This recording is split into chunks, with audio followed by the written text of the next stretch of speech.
Halo teman-teman semua, selamat datang di podcast spesial kita. Kepoin yuk.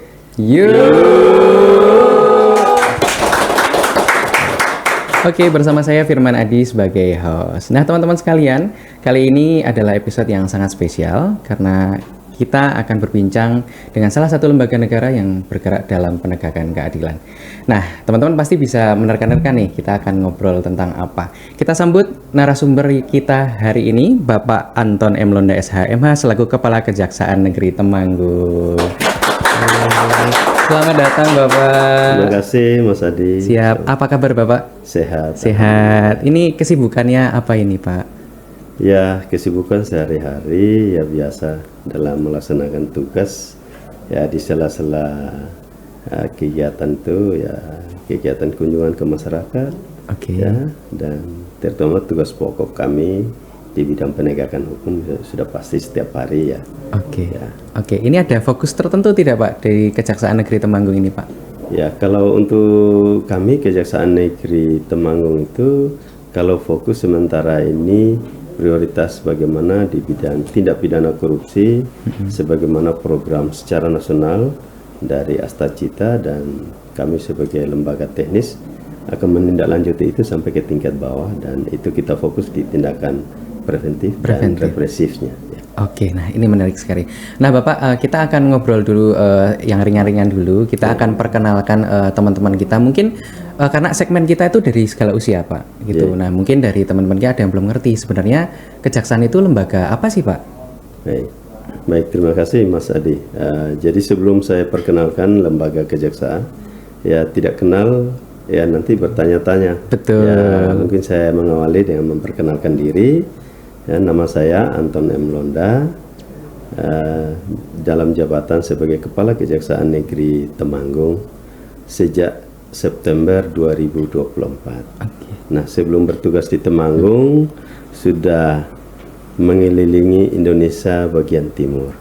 Pernah bertugas juga di Maluku Utara, di Ternate, kemudian di NTT, kemudian di Papua Barat, khususnya di kota Kaimana, dan sementara ini dipercayakan untuk memimpin kejaksaan di Kabupaten Temanggung.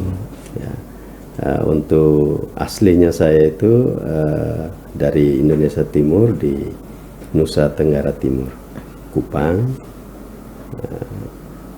keluarga di NTT di Kupang. Ya. Ya, di sini dalam melaksanakan tugas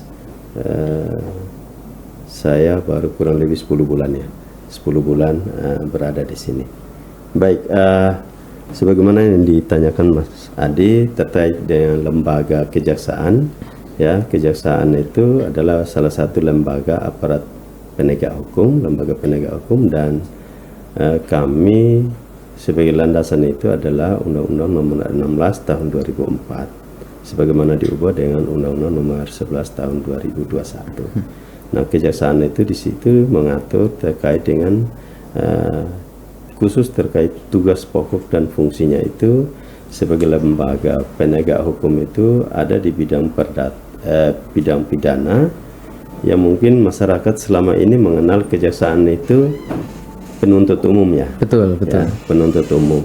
Nah, penuntut umum ini satu-satunya lembaga yang menuntut khususnya perkara tindak pidana itu di pengadilan itu adalah jaksa. Ya, dalam hal ini melekat pada lembaga kejaksaan. Itu di bidang pidana selaku penuntut umum.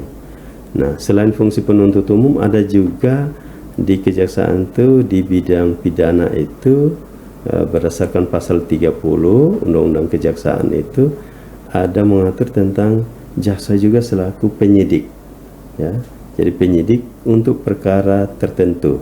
Nah, perkara tertentu di sini kalau lebih jauh kita melihat bahwa dia diatur dengan undang-undang khusus, yang namanya perkara pidana khusus. Dalam hal ini adalah undang-undang terkait tindak pidana korupsi.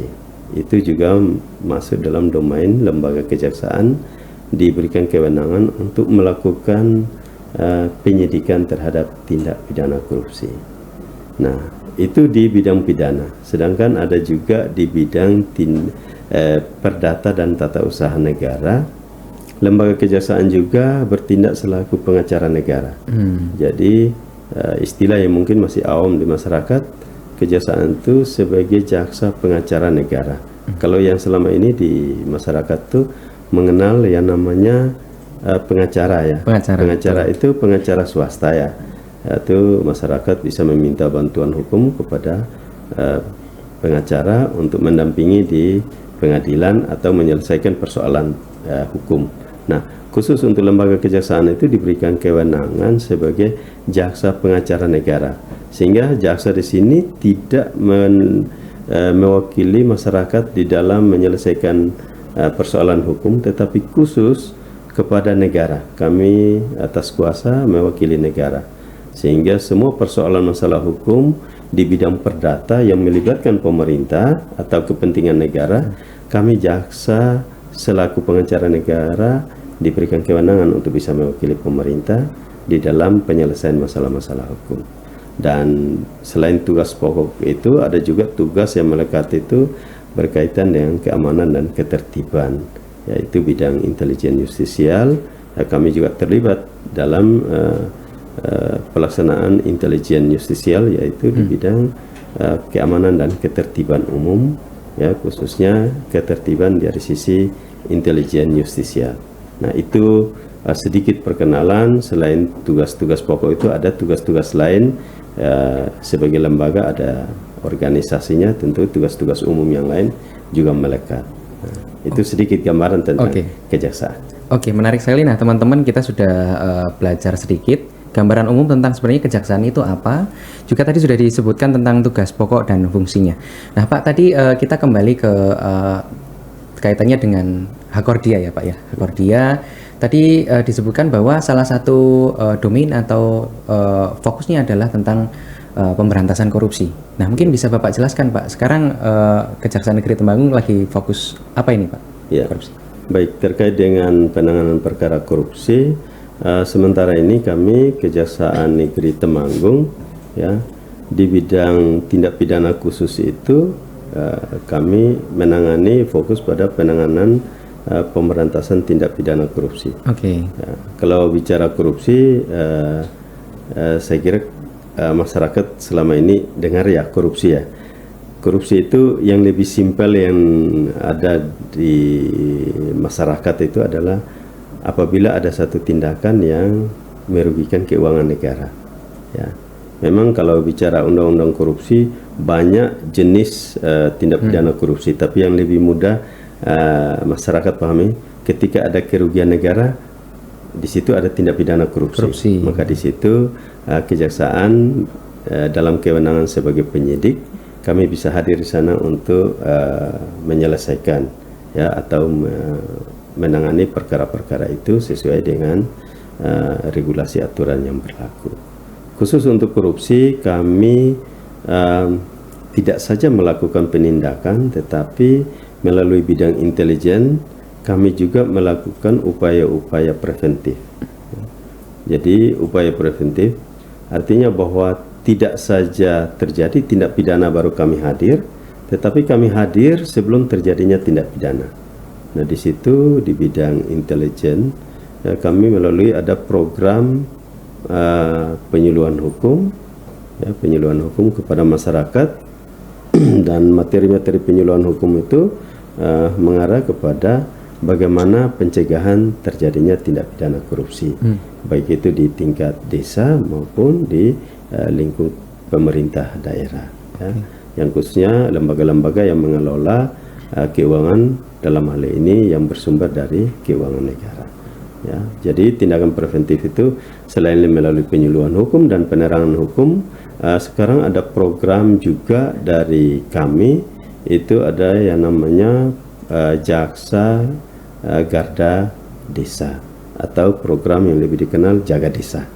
Nah, ini kenapa program ini namanya jaga desa? Kami hadir untuk mendampingi semua aparat pemerintah desa, karena dalam perkembangan itu, regulasi itu bahwa desa sekarang menjadi sasaran pembangunan, di mana ada dari program pemerintah tentang bagaimana peluncuran dana ADD, ya, anggaran dana desa pengelolaan dana desa yang cukup besar nilainya, kemudian aparat desa kita ya mohon maaf dalam tanda kutip kadang-kadang tidak paham tentang aturan pengelolaan sehingga kadang-kadang sering salah jalan. Nah, kehadiran kami melalui program Jaksa Garda Desa ini adalah bagaimana kami mendampingi pemerintah desa, tidak mengintervensi ya, kami mendampingi dari sisi advis hukum, bagaimana pengelolaan yang baik di dalam dana desa yang diperuntukkan untuk pembangunan di desa. Nah, itu ketika ada persoalan atau ada hal-hal yang mungkin tidak dipahami oleh aparat desa di dalam pengelolaan, monggo dikonsultasikan dan kami bisa memberikan advis hukum.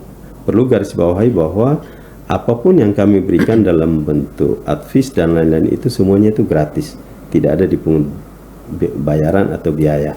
Jadi jangan sampai ada yang mengatasnamakan institusi untuk memberikan advis dan minta bayaran dari kejaksaan, itu tidak ada. Ya, Pak. Jadi semua itu kami berikan tuh dalam bentuk bantuan yang gratis ya, kepada aparat desa. Itu sementara ini program unggulan dari Intel untuk bagaimana mencegah terjadinya tindak pidana korupsi di tingkat desa. Ya, untuk khususnya untuk aparat desa. Antara lain itu Mas Adi.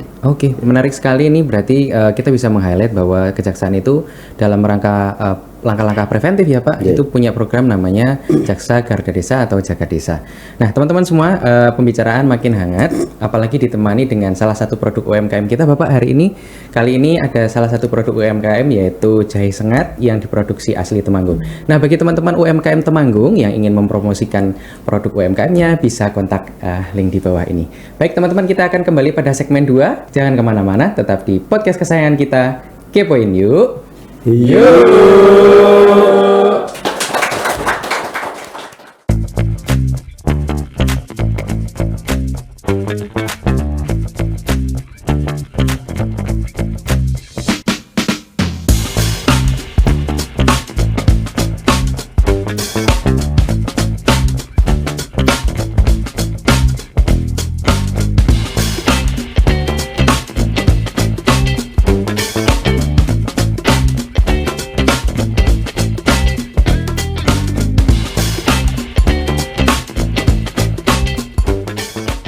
Halo teman-teman semua, kembali lagi di podcast Kepoin Yuk.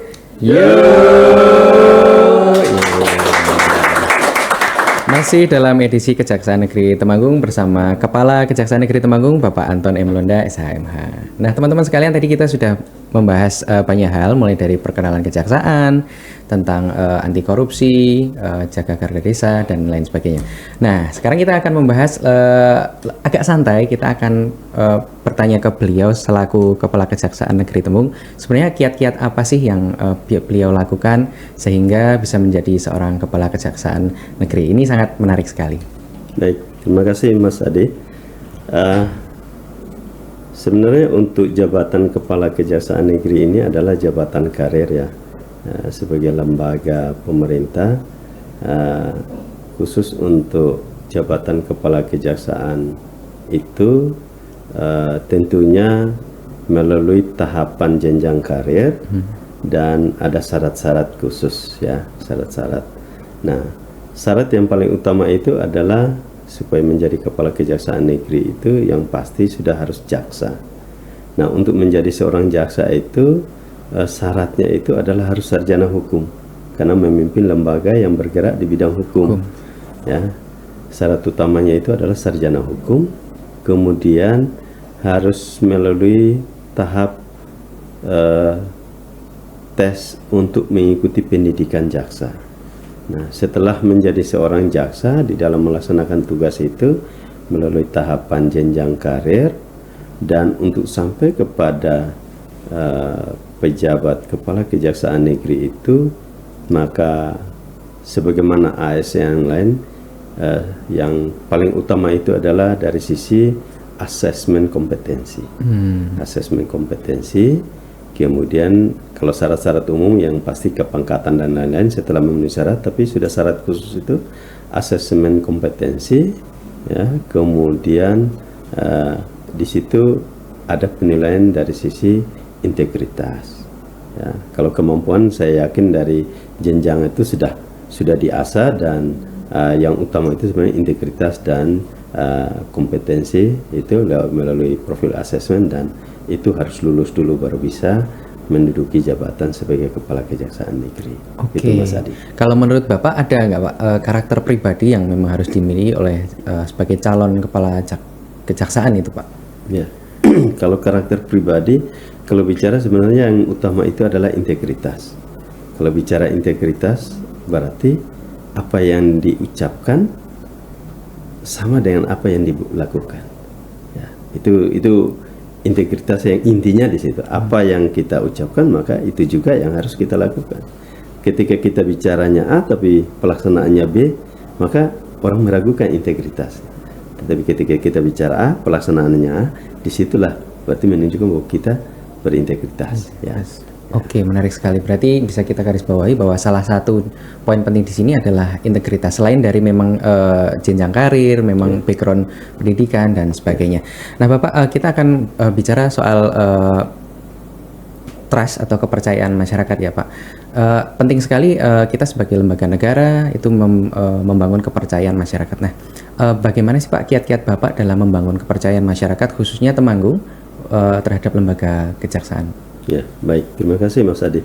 Jadi untuk membangun kepercayaan memang berbicara tentang kepercayaan masyarakat, maka kita harus menampilkan sosok lembaga kita itu seperti apa sih. Dan kemudian sebagaimana saya mengawali tadi bahwa bicara tentang integritas, maka tentunya di situ ada keterbukaan. Ya. Jadi bagaimana kejaksaan itu terbuka terhadap semua berkaitan dengan informasi yang khususnya kepada publik, dan masyarakat juga bisa melihat kinerja yang kami lakukan. Yang tentunya sebagai aparat penegak hukum, maka kami di situ harus mewujudkan yang namanya 3 pilar penegakan hukum yang dikenal itu, bahwa dalam menegakkan hukum itu asas manfaat itu harus dapat, asas keadilannya dapat, dan juga asas kepastiannya dapat. Nah, 3 komponen ini menjadi roh daripada ketika kita melakukan penegakan hukum, maka kita harus sebisa mungkin mewujudkan 3 hal ini. Ada kepastian hukumnya, keadilannya, dan kemanfaatannya.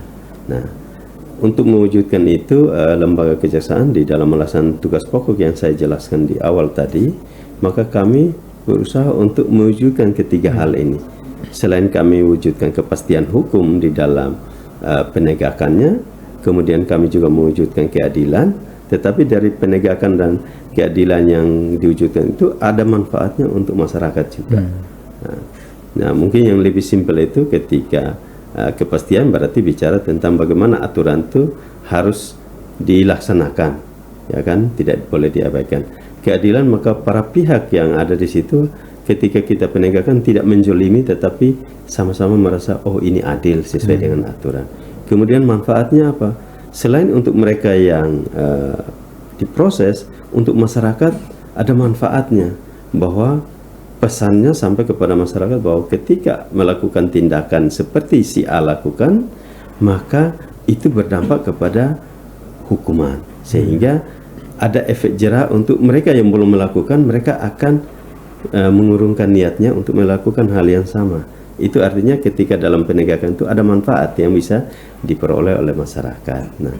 Nah, untuk hal ini kami juga ada program di tingkat sekolah ya, namanya Jaksa Masuk Sekolah. Jaksa Masuk Sekolah, jadi ada program per triwulan ya Mas ya. Per triwulan itu dari bidang intelijen itu akan kunjungi ke sekolah-sekolah untuk memberikan pemahaman hukum terkait dengan masalah-masalah hukum yang lagi tren. Misalnya kalau akhir-akhir ini kalau kita ikuti bersama itu seringkali itu ada bullying. Oh iya, bullying. Ya. Nah, akhirnya saya perintahkan kepada jajaran intelijen untuk ketika ke program Jaksa Masuk Sekolah itu, ini salah satu materi yang harus diperkenalkan kepada siswa-siswa supaya untuk mencegah jangan sampai terjadi tapi kemudian kita mencegah jangan sampai ada bullying di lingkungan sekolah. Dan dengan pesan itu harapannya bahwa ketika dia kembali ke lingkungan masyarakat di mana dia berada, ini pesan ini dia bisa bawa berdampak. Itu salah satu untuk bagaimana kita memperkenalkan kejaksaan atau meningkatkan kepercayaan di lingkup sekolah. Dan untuk kepada masyarakat umum sebagaimana saya sampaikan tadi terkait dengan program penyuluhan hukum dan penerangan hukum ya kepada masyarakat. Bahkan kami juga kami masuk pada lingkungan aliran-aliran kepercayaan juga kami masuk di sana. Kami masuk sehingga tujuannya bagaimana untuk membangun kepercayaan masyarakat bahwa kami hadir di kelompok-kelompok aliran kepercayaan ya, untuk kami juga memperkenalkan dengan tupoksi kami, dan juga kami juga menyadarkan mereka bahwa kita ini adalah negara hukum. Aturan-aturan yang memandu kita di dalam hidup bermasyarakat itu ini seperti ini, sehingga di situ juga memberikan kesadaran kepada masyarakat. Tujuan akhirnya adalah bagaimana kita memberikan pembinaan dan kesadaran hukum kepada masyarakat supaya mereka itu tahu aturan hukum yang berlaku dan mereka taat, sehingga terciptalah kesejahteraan dan kedamaian di lingkungan masyarakat. Ya, itu bagaimana upaya-upaya kami untuk memperkenalkan selain tugas-tugas pokok yang saya sampaikan tadi, dan juga untuk lingkungan pemerintah kami selalu berkolaborasi dengan semua stakeholder dalam berbagai kegiatan. Salah satunya adalah bagaimana kami membangun kepercayaan publik terhadap institusi kami, bahwa kami hadir dan kami akan memberikan manfaat kepada masyarakat. Oke. Ya, demikian Mas. Oke, luar biasa sekali. Jadi bisa kita highlight bahwa dalam rangka memperoleh kepercayaan masyarakat ada beberapa hal, yaitu kepastian hukum, kepercayaan, dan juga asas manfaat. Nah, teman-teman semua, kita hampir di penghujung segmen, tapi kita akan dengarkan pesan Bapak Anton M. Londa kepada masyarakat. Nah, Bapak, kira-kira ada pesan apa Pak yang mau disampaikan kepada masyarakat Temanggung secara khusus dan masyarakat Indonesia secara umum? Monggo. Baik, terima kasih Mas Ade. Pesan kami kepada masyarakat Temanggung khususnya dan masyarakat Indonesia pada umumnya bahwa korupsi ini adalah salah satu tindakan yang merugikan negara dan lebih khusus sebenarnya masyarakat, karena anggaran-anggaran pemerintah yang harusnya dinikmati melalui pembangunan kepada masyarakat, tapi kemudian dilakukan oleh oknum-oknum tertentu melakukan korupsi, maka sebenarnya yang rugi itu adalah masyarakat. Oleh karena itu kami pesan kepada masyarakat ketika dipercayakan untuk mengelola anggaran negara, kami mohon supaya dikelola sesuai dengan aturan yang berlaku, yang tujuan akhirnya adalah memberikan manfaat atau dampak kepada masyarakat. Bagi masyarakat yang mengetahui adanya penyelewengan pengelolaan dan penggunaan anggaran pemerintah, mohon dilaporkan kepada kami, Kejaksaan, untuk kami bisa melakukan upaya-upaya dalam bentuk preventif maupun tindakan represif dalam bentuk penindakan. Mungkin itu yang kami pesan, dan kami Kejaksaan terbuka untuk masyarakat. Silakan yang mau melaksanakan konsultasi hukum, silakan datang ke Kejaksaan. Dan juga kami ada di MPP ya hari Senin dan Selasa. Monggo masyarakat yang ingin berkonsultasi hukum secara gratis ya, tidak dipungut bayaran, monggo silakan datang ke MPP untuk bisa berkonsultasi. Dan yang terakhir sekali, saya juga sudah perintahkan kepada bagian pelayanan tilang, karena kami setiap minggu itu memberikan pelayanan kepada masyarakat yang melakukan pelanggaran berlalu lintas. Itu akan berurusan dalam bentuk mengambil barang bukti dan membayar denda sesuai putusan pengadilan. Terhitung mulai bulan Agustus, minggu pertama itu pelayanan yang selama ini berada di kantor Kejaksaan di Jalan R. Suprapto, kami buka pelayanan di Mall Pelayanan Publik mulai hari Senin sampai hari Jumat minggu pertama bulan Agustus. Dan itu akan menjadi program tetap kami. Setiap awal bulan minggu pertama itu pelayanannya kami lakukan di Mall Pelayanan Publik. Minggu kedua, ketiga, dan keempat kami layani di kantor Kejaksaan Negeri Temanggung. Demikian Mas Adi. Oke, terima kasih Bapak Anton M. Londa atas waktu yang diberikan. Ini luar biasa sekali. Kita berikan aplaus teman-teman semua. Oke teman-teman semua, jangan bersedih hati karena kita akan kembali di podcast Kepoin Yuk episode lainnya. Jadi tetap pantengin terus Kepoin Yuk. Yuk.